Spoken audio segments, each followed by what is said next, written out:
ખાસ કરીને સૌરાષ્ટ્રની વાત આવે, કારણ કે અત્યારે નર્મદાનું પાણી ઇરિગેશન માટે રાજકોટ, અમરેલી, જુનાગઢ, ભાવનગર અને પોરબંદર આ એરિયાને માની લો ઇરિગેટેડ પાણી આપવું હોય નર્મદાનું, તો પમ્પિંગ સિવાય ઓપ્શન નથી.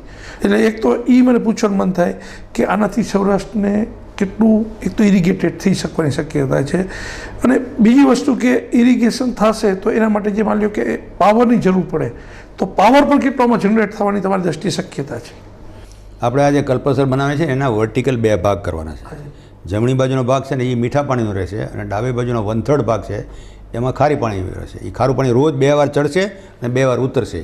એ 2 વાર પાણી જે ચડ ઉતર થશે એ 5000 મેગાવોટ વીજળી બનાવશે, અને એ વીજળી will be sufficient to pump any amount of water anywhere you like. એટલે એ પ્રોબ્લેમ છે. પાસે પૂછી લો કે આવું બીજી કોઈ કન્ટ્રીમાં આવી રીતે પાવર જનરેટ થાય છે? તમે અમે કીધું ફ્રાન્સમાં 250 મેગાવોટ બને છે 1965ની સાલથી, એટલે આ નવાઈની વાત નથી.